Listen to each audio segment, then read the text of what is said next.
trekking. So normally we hear a lot about trekking. There are a lot of treks in Karnataka, in Maharashtra. So these are normally a one-day trek. You go for some small mountain and jungle. You go in the morning and come back in the evening. Small treks where you reach some stone, some mountain on the top and look at the sunrise or sunset, things like that. But Himalayan trekking is different. So in Himalayan trekking, it's not a holiday. So it starts from one place and then they take you. It is always 2 to 3 days kind of thing where you go to one place, you climb a little bit, some portion, and then you stop at one tent house. Then you go to and you climb a little bit more for a couple of hours, 4-5 hours, and then stop again, and like this. So this way you get acclimated with the climate there, with the height, with the oxygen, everything. And then finally you go to a summit and come back, and then so this is how normally a Himalayan trek work. So the best learning, best observation I had on the trek was, you are in the nature and you have absolutely no control there. It's a nature's control and you are totally on the mercy of the nature. In our environment, what we do, we control the nature. For example, if I am feeling hot, I'll go inside my house, switch on the fan, switch on the AC. If I am feeling cold, I'll go in the house, switch on the heater, or take a hot water bath. So we kind of take control of our environment and we modify it according to our liking and enjoy it. But when you are in Himalayan trek, it's nature which controls. You don't have much there. You are staying in a tent, which is just preventing you from getting wet or wind. Rest everything, you can't do much. The maximum what you can do is layering of the clothes. You don't have hot water, you don't have heater, you don't have electricity. So you get to learn to live with the nature, and you start respecting the nature, and then you feel that how powerful the nature is. And in this trek, what else you do, you realize is, first of all, you realize your physical strength, your stamina, the actual test of your physical stamina and strength and the power. Because when we live in the urban environment, when we live in the domestic environment, we have some idea, okay, about our strength, but we actually do not know where we stand. But when you go to the Himalayan trek, when you climb the mountain, when you climb the valley, you walk on the snow, you walk inside a forest, you walk on the stones, and you eat whatever you get. You acclimate with the cold water, you protect yourself with the layers, you sleep on the floor. Then you actually get to know where you stand. For example, I was pretty comfortable in climbing and all that. I thought it would be easy. I knew because of my physical activities, and yes, it was not that difficult. But where I struggle, managing the cold, the temperature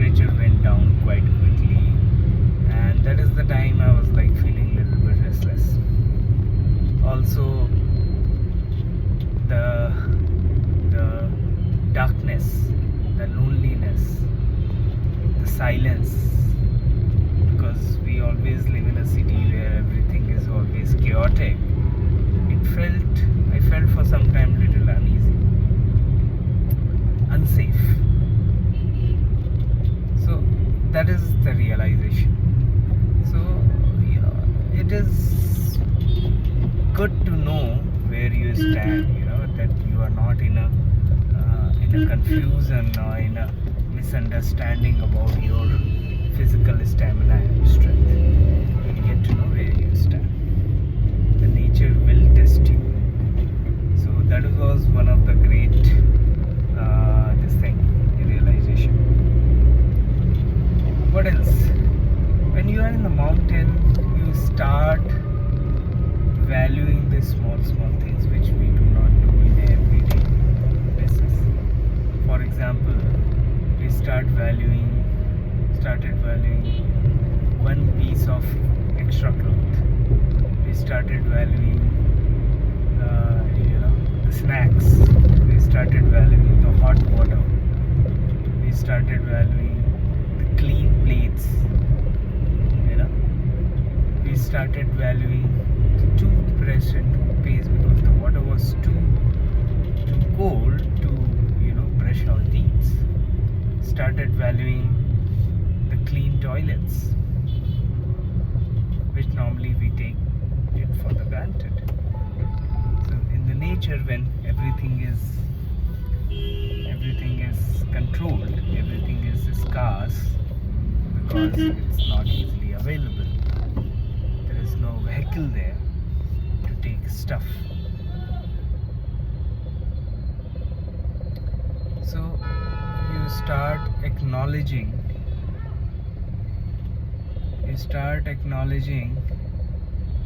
whatever you get there. You start valuing it, you start becoming grateful for it, and you stop taking things for granted. Small things for granted. So that was another realization. One more realization was like we were in the beautiful place. We started valuing our time. We were in the beautiful place, but we had to leave that place. So I got a realization that whatever the beauty, the happiness I'm getting right now, I have to soak it up inside me, because this is not going to be available tomorrow. We have to leave it here and go back.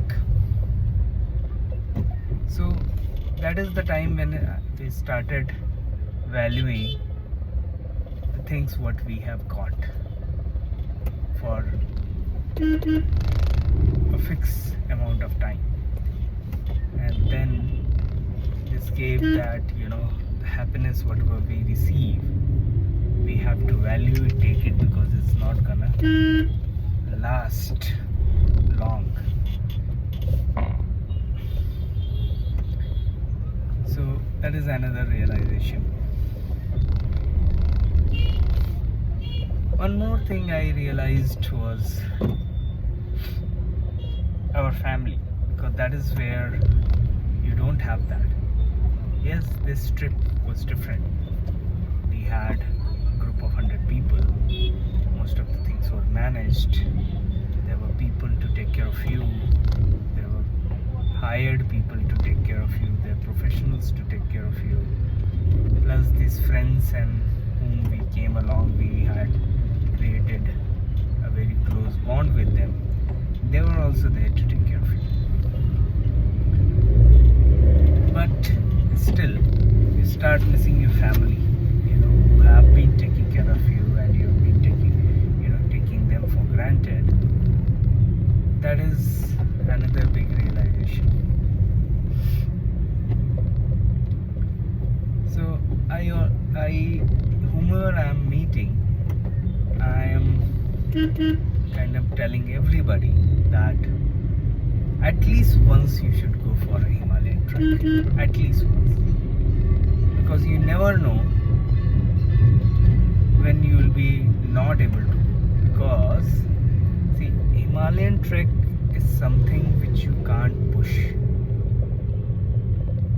You either will be able to do it or you won't be able to do it.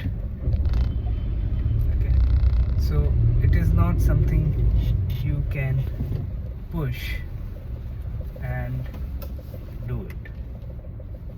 Either you will be able to do it or you will not be able to do it. That's it.